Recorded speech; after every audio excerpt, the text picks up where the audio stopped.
Rear Admiral Rupak Barua, DG AQA Sri Sanjay Chawla, CMDs of DPSUs, senior officers, head of the industry associations, young entrepreneurs, friends from media, ladies and gentlemen.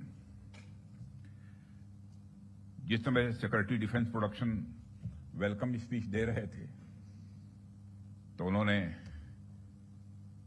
आभार व्यक्त किया कि मैं इस कार्यक्रम में आप सबके बीच उपस्थित हूं। सच्चाई यह है, खैर उन्हें औपचारिकता पूरी करनी थी, पूरी की उन्होंने, लेकिन इस नेशनल क्वालिटी कॉन्क्लेव में आना मुझे बेहद अच्छा लगा है।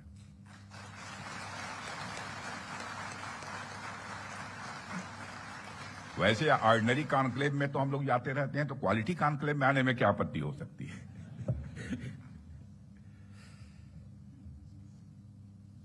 साथियों, सबसे पहले तो मैं हमारी आर्म्ड फोर्सेज ने कल जो कार्रवाई की है,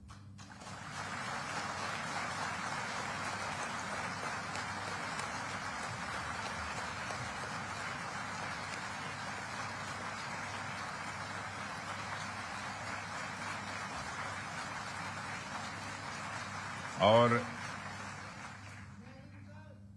जय हिंद, जो शौर्य और पराक्रम दिखाया है उसके लिए मैं हृदय से बधाई देता हूं। पाकिस्तान और पीओके में जिस तरह से हमारी आर्म्ड फोर्सेज ने टेरर कैंप्स को नेस्त नाबूद किया है, वो हम सबके लिए एक गौरव का विषय है।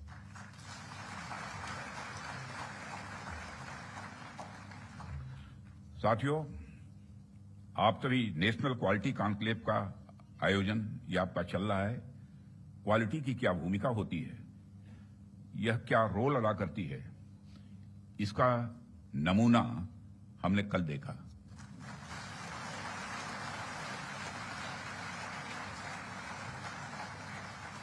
जिस प्रिसीजन के साथ यानी जिस सटीकता के साथ ऑपरेशन सिंदूर एग्जीक्यूट किया गया, वह अनइमेजिनेबल है, बहुत ही सराहनीय है। इसमें 9 टेररिस्ट कैंप्स तबाह हुए और अच्छी खासी संख्या में आतंकी मारे गए। जिस तरह से इस ऑपरेशन को किसी भी इनोसेंट को नुकसान पहुंचाए बिना मिनिमम कोलेटरल डैमेज के साथ अंजाम दिया गया, वह इसलिए संभव हो पाया क्योंकि हमारे formidable and professionally trained arm forces के पास इक्विपमेंट भी हाई क्वालिटी के थे। ऐसे में इस क्वालिटी कॉन्क्लेव को मैं बड़े महत्वपूर्ण कॉन्क्लेव के रूप में देखता हूं। मैं इस आयोजन के लिए डिपार्टमेंट ऑफ डिफेंस प्रोडक्शन और इनके secretary defence production Shri Sanjeev Kumar को भी हार्दिक बधाई देता हूं और क्वालिटी एश्योरेंस ऑर्गेनाइजेशंस को भी मैं बधाई देता हूं। साथियों, अभी मैं इस कॉन्क्लेव की थीम देख रहा था, fast tracking of quality assurance through integrated approach and technology enabled processes. आपकी यह थीम मुझे बेहद अच्छी ही नहीं लगी, बल्कि दिलचस्प भी लगी, इंटरेस्टिंग लगी। वैसे भी पूरी दुनिया में इसमें बड़ी तेजी से डिसरप्टिव चेंजेस हो रहे हैं और खासकर डिफेंस सेक्टर में तो लगातार नए ट्रांसफॉर्मेशंस ये देखने को मिल रहे हैं। ऐसे में क्वालिटी असेसमेंट को फास्ट ट्रैक करना न सिर्फ रेलेवेंट है, बल्कि मैं समझता हूं यह समय की मांग है। उन चेंजेस को देखते हुए यह थीम अपने आप में बहुत ही रेलेवेंट हो जाती है। इतनी इंटरेस्टिंग और रेलेवेंट थीम रखने के लिए भी मैं आप सबको बधाई देता हूं। साथियों, अक्सर मुझे आर्म्ड फोर्सेस के अलग अलग कार्यक्रमों में प्रायः जाने का अवसर मिलता है। रिसर्च एंड डेवलपमेंट ऑर्गेनाइजेशंस के इवेंट्स में जाने का भी अवसर मिलता रहता है।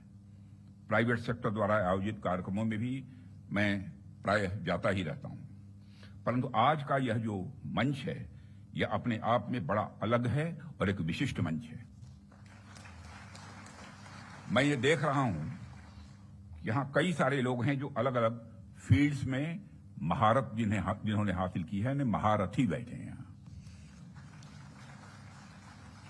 इसलिए मुझे लगता है कि आज की हमारी बातचीत भी कई मायनों में विशेष होने वाली है। साथियों, इस क्वालिटी कॉन्क्लेव की महत्ता और आवश्यकता पर तो मैं आगे चर्चा करूंगा ही, परंतु पहले मैं आपको कुछ ऐसे बिंदुओं से, कुछ ऐसे पॉइंट से अवगत कराना चाहूंगा जो हमारी सरकार की प्रायोरिटीज से जुड़े हुए हैं। 2014 में माननीय प्रधानमंत्री जी के नेतृत्व में हमारी सरकार आने के बाद प्रधानमंत्री जी ने हमें एक अत्यंत महत्वपूर्ण सूत्र प्रदान किया। उन्होंने शुरुआत में ही डिफेंस प्रोडक्शन सेक्टर के एम्पावरमेंट पर विशेष बल दिया। उन्होंने जो सूत्र दिया उसके पीछे की फिलॉसफी थी डिफेंस सॉवरेंटी। डिफेंस सॉवरेंटी का मतलब कि जब तक कोई देश अपनी डिफेंस नीड्स में कैपेबल तथा सेल्फ रिलायंट नहीं होता, तब तक उसकी आजादी पूरी तरह से नहीं मानी जा सकती। जब तक हम अपनी सुरक्षा के लिए इंपोर्ट पर डिपेंडेंट रहेंगे, तब तक कहीं न कहीं हमारी आत्मशक्ति में अधूरापन रहेगा ही। अगर हम अपने हथियार और रक्षा उपकरण विदेशों से खरीदते हैं, तो इसका मतलब है कि हम अपनी सुरक्षा को आउटसोर्स कर रहे हैं और उसे किसी और के भरोसे छोड़ रहे हैं। यह बात लॉन्ग रन में सही नहीं हो सकती। हमारी सरकार ने इस विषय पर गंभीरता से सोचा और आत्मनिर्भरता हासिल करने का निर्णायक कदम भी उठाया है। आप सब तो जानते ही हैं कि देश में पहले से ही ऑर्डिनेंस फैक्ट्रीज का एक इंडिजिनस सिस्टम रहा है और इन फैक्ट्रीज ने एक समय पर बेहतरीन काम किया और देश की सुरक्षा जरूरतों को पूरा करने में बहुत ही अहम भूमिका निभाई हुई है। इनके अलावा हमारे पास डिफेंस पीएसयूज का भी एक मजबूत इकोसिस्टम पहले से ही है। हमारी सरकार ने डिफेंस प्रोडक्शन में क्वालिटी और क्वांटिटी दोनों पर समान रूप से बल दिया है। इसी दिशा में कई क्रांतिकारी कदम उठाए गए, जिनमें से कुछ महत्वपूर्ण कदमों का उल्लेख मैं यहां करना चाहूंगा। ऑर्डिनेंस फैक्ट्रीज का कॉर्पोरेटाइजेशन उनमें से एक अत्यंत महत्वपूर्ण कदम रहा है, जिसे हमने इंश्योर किया ताकि कम समय में ही डिफेंस प्रोडक्शन में व्यापक सुधार हो सके। यहां मैं ये जरूर बताना चाहूंगा कि ऑर्डिनेंस फैक्ट्रीज का कॉर्पोरेटाइजेशन हमारे लिए कोई बहुत सरल प्रक्रिया नहीं थी। इसमें अनेक जटिल प्रश्न थे और चैलेंजेज भी थे, परंतु हमने इसे इसलिए लागू किया क्योंकि यह एक अर्जेंट रिफॉर्म था। अब प्रश्न उठता है कि यह अर्जेंट क्यों था? इसका एक बड़ा कारण था क्वालिटी। आप सभी स्पेशलिस्ट के समक्ष मैं यह कह सकता हूं कि सरकार ने क्वालिटी को अपना प्रायोरिटी रिफॉर्म एजेंडा बनाया है। हमने क्वालिटी इंप्रूवमेंट को ही टारगेट करते हुए ऑर्डिनेंस फैक्ट्रीज का कॉर्पोरेटाइजेशन किया। तब से लेकर आज तक डिफेंस पीएसयूज ने लगातार सुधार किया है और कॉर्पोरेटाइजेशन के पश्चात क्वालिटी प्रोडक्शन को लगातार आगे बढ़ाने का प्रयास भी किया गया है और आज ये डीपीएसयूज इंटरनेशनली कॉम्पिटिटिव हो रहे हैं। आज ये अपने रिसर्च एंड डेवलपमेंट पर भी अच्छा फोकस कर रहे हैं। आज ये ऑर्गेनाइजेशन पहले से कहीं ज्यादा वाइब्रेंट और एक्सपोर्ट ओरिएंटेड हो रहे हैं। वैसे तो अभी कुछ कार्य बाकी है, पर मैं इतना जरूर आश्वस्त हूं कि जिस प्रकार पब्लिक सेक्टर में रिफॉर्म के लिए हम प्रयासरत हैं, वह हमें आने वाले समय में काफी अच्छे रिजल्ट्स देने वाला है। साथियों, पब्लिक सेक्टर के डेवलपमेंट के पीछे हमारा एक ही उद्देश्य भी रहा है कि एक healthy competitive private defence ecosystem का विकास किया जाए, जो अपनी क्वालिटी के माध्यम से देश की सुरक्षा को और अधिक मजबूत बनाए। जैसा कि हम सभी जानते हैं कि क्वालिटी को लेकर प्राइवेट सेक्टर की अपनी एक अच्छी खासी इमेज होती है। किसी भी क्षेत्र में प्राइवेट सेक्टर अपनी गुणवत्ता के लिए जाना जाता है। आज चाहे बड़े प्लेटफॉर्म्स हों या सिस्टम्स, एमएसएमईज हों या स्टार्टअप्स, हमने ऐसा प्राइवेट इंडस्ट्रियल बेस तैयार किया है जो देश के डिफेंस सेक्टर के विकास में सक्रिय भागीदार बन रहा है और उसे सशक्त कर रहा है। आज रिलीज होने वाले इंडस्ट्री 4 को भी मैं इसी संदर्भ में देख रहा हूं। यह निश्चित रूप से हमें स्मार्ट मैन्युफैक्चरिंग के एक ऐसे एरा में ले जाएगा जहां से हमारे लिए कई नए डायमेंशंस खुलेंगे। इसी तरह जो दूसरे मैनुअल्स आज रिलीज हो रहे हुए हैं, जो एमओयू साइन हुए हैं, उनको भी मैं इसी कंटेक्स्ट में देखता हूं। ये सभी प्रयास केवल सरकार के प्रयास नहीं है, बल्कि आप सभी का मिला जुला प्रयास इसमें शामिल है, इसीलिए यह संभव हो पा रहा है। साथियों, जैसा कि आप सभी जानते हैं, आज की दुनिया में सिर्फ प्रोडक्ट नहीं बल्कि एक मजबूत ब्रांड वैल्यू भी जरूरी है। जब मार्केट में असिमेट्रिक इंफॉर्मेशन फैली होती है तब कंज्यूमर भ्रमित हो जाता है, कंफ्यूज हो जाता है। ऐसे में वही ब्रांड सफल होता है जो कंसिस्टेंट क्वालिटी और रिलायबिलिटी का भरोसा देता है। और यही कारण है कि हमें इंडियन डिफेंस इंडस्ट्री को एक स्ट्रांग और ट्रस्टेड ब्रांड बनाना ही होगा। इस संदर्भ में आज मैं आपसे एक महत्वपूर्ण अपील करने के लिए आप सबके बीच खड़ा हुआ हूं। यह अपील है एक मजबूत वर्ल्ड लीडिंग और state of the art brand India का निर्माण।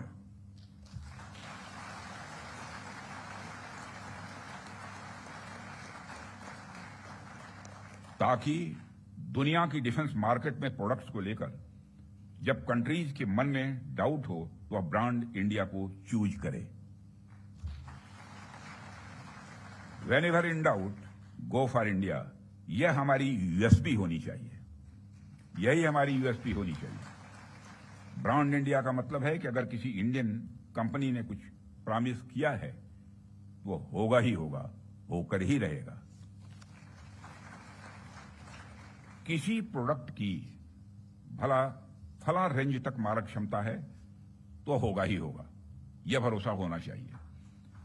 उससे नीचे का तो कोई सवाल ही खड़ा ही नहीं होता। किसी प्रोडक्ट की फला टेम्परेचर तक में काम करने की कैपेसिटी है तो होगी ही होगी, उससे नीचे का तो कोई प्रश्न ही नहीं खड़ा होता। यह होना चाहिए हमारा क्वालिटी एश्योरेंस और ब्रांड इंडिया का भरोसा। और जब हम ऐसा कर पाने में सफल होंगे तभी इंटरनेशनल बायर्स हमें एक ट्रस्टेड सप्लायर के रूप में देखेंगे और कहेंगे don't go for doubt, go for India.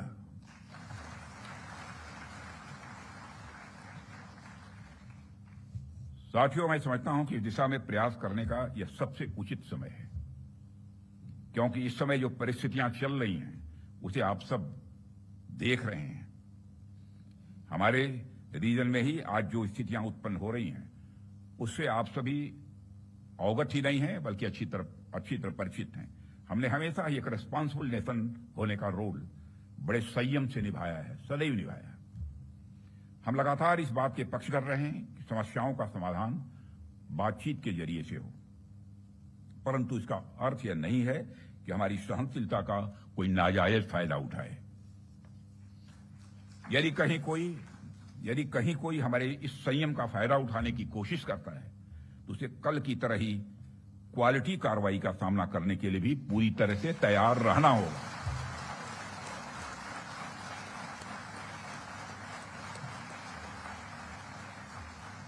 कल की तरह ही क्वालिटी कार्रवाई का सामना करने के लिए उसे तैयार रहना होगा।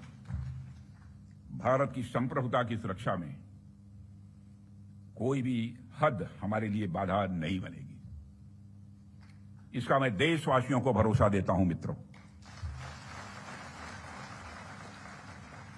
ऐसे रेस्पॉन्सिबल रेस्पॉन्सेस के लिए हम आगे भी पूरी तरह से तैयार हैं।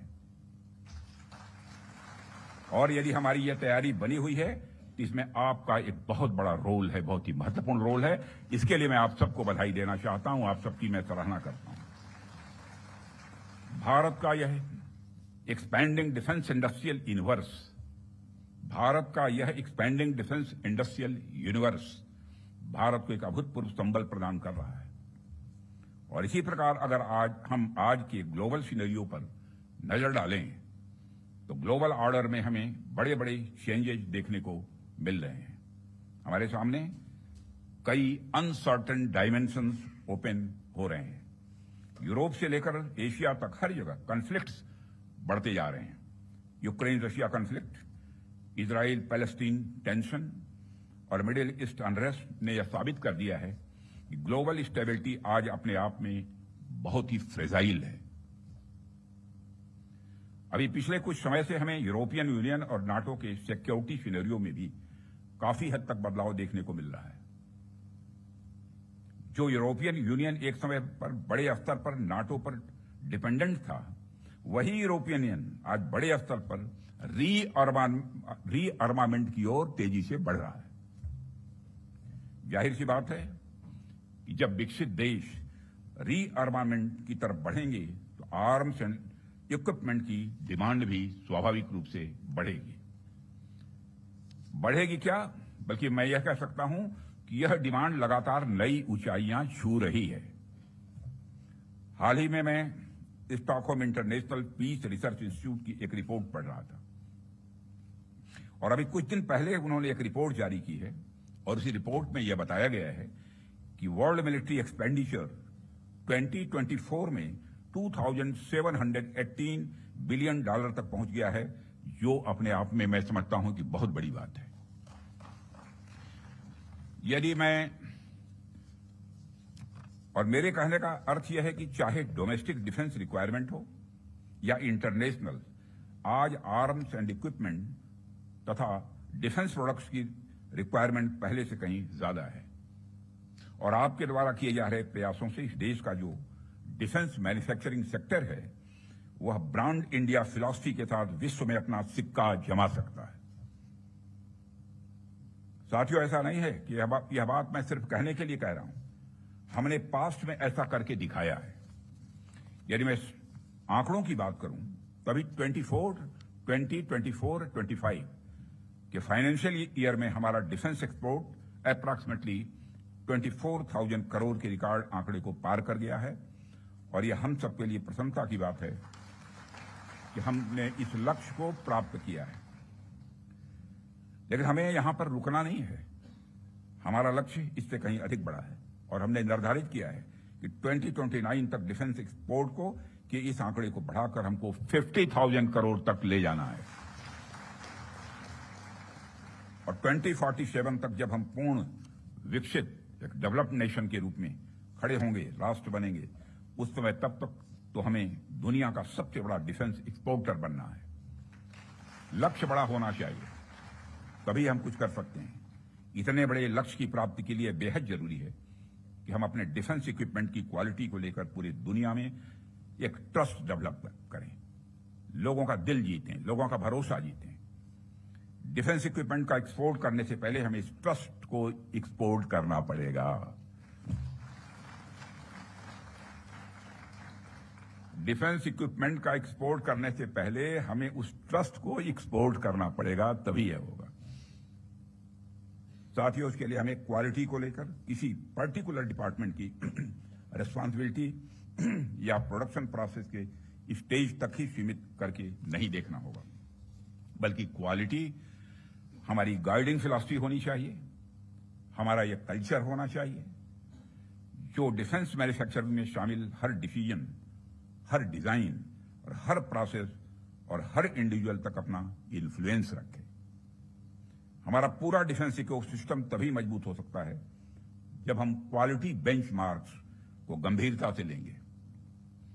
मुझे देखकर भी खुशी होती है कि आप लोगों ने क्वालिटी के महत्व को पहचाना है, समझा है और जिस डेडिकेशन के साथ और जिस विचार के साथ आप क्वालिटी इंप्रूवमेंट पर ध्यान दे रहे हैं, वह निश्चित रूप से आने वाले समय में भारत के डिफेंस मैन्युफैक्चरिंग को एक नई ऊंचाइयों तक ले जाएगा, ऐसा मेरा पक्का विश्वास है। साथियों, वैसे तो आप सभी क्वालिटी इंप्रूवमेंट की दिशा में बहुत अच्छा काम कर रहे हैं, लेकिन जाते जाते मैं अपनी तरफ से कुछ सुझाव भी आप लोगों को देना चाहूंगा। आप सब तो जानते ही हैं, आज के जमाने में आर्टिफिशियल इंटेलिजेंस और डिजिटल टेक्नोलॉजीज की भूमिका कितनी बढ़ गई है, कितनी महत्वपूर्ण हो गई है। इसलिए आपको इस बात पर भी ध्यान देना होगा कि रियल टाइम क्वालिटी मॉनिटरिंग के लिए हम किस तरह से artificial intelligence, internet of things और मशीन लर्निंग जैसे टूल्स का प्रयोग कर सकते हैं। साथ ही साथ इवॉल्विंग ग्लोबल टेक्नोलॉजीज के साथ अलाइन करते हुए हमें अपने जो स्टैंडर्ड्स और टेस्टिंग प्रोटोकॉल्स को भी अपडेट करते रहना होगा। हमें time bound quality assurance clearances पर भी ध्यान देना होगा ताकि किसी प्रोजेक्ट को लेकर अनवांटेड डिले देखने को न मिले। साथियों, मेरा यह भी मानना है कि हमारी क्वालिटी असेसमेंट एजेंसीज को अपनी डेफिशिएंसीज पर भी हमेशा ध्यान रखना चाहिए और किस प्रकार इन डेफिशिएंसीज को मॉडर्नाइजेशन और टेस्टिंग इंफ्रास्ट्रक्चर के डेवलपमेंट के द्वारा दूर किया जाए, उस पर भी कार्य करते रहना चाहिए, ऐसा मेरा सुझाव है। और इस प्रकार नीश टेक्नोलॉजी के क्षेत्र में लगातार गैप एनालिसिस करते रहना एक आवश्यक कदम होगा। डिपार्टमेंट ऑफ डिफेंस प्रोडक्शन और भारत सरकार आपके साथ कदम से कदम मिलाकर चलने के लिए तैयार है और हम आपके फीडबैक का भी स्वागत करेंगे। और सिक्योरिटी डिफेंस प्रोडक्शन के रूप में भी संजीव कुमार के रूप में भी एक डायनेमिक आपको सिक्योरिटी भी मिला है, यह भी सौभाग्य की बात है। जो क्रोधित नहीं होते बल्कि मुस्कुराते ही रहते हैं, चाहे चैलेंज कितना भी बड़ा हो। और साथियों, हम आपके फीडबैक का भी स्वागत करेंगे। मुझे पूरा विश्वास है कि हम सब मिलकर क्वालिटी असेसमेंट और क्वालिटी एश्योरेंस के आपके प्रयासों को और गति प्रदान करेंगे। मुझे इस बात का भी पूरा विश्वास है, जब हम सब मिलकर प्रयास करेंगे तो निश्चित रूप से भारत ग्लोबल डिफेंस मार्केट के की प्लेयर के रूप में इमर्ज होकर ही रहेगा। यही आज की हमारी कॉन्क्लेव के थीम की प्रासंगिकता है। मैं आप सभी का आभार व्यक्त करता हूं कि आपने इतने रेलेवेंट टॉपिक पर इस कॉन्क्लेव का आयोजन किया। इस इनिशिएटिव्स के लिए आप सभी बधाई के पात्र हैं और इस कॉन्क्लेव की सफलता के लिए मैं हार्दिक शुभकामनाएं देते हुए अपना निवेदन समाप्त करता हूं।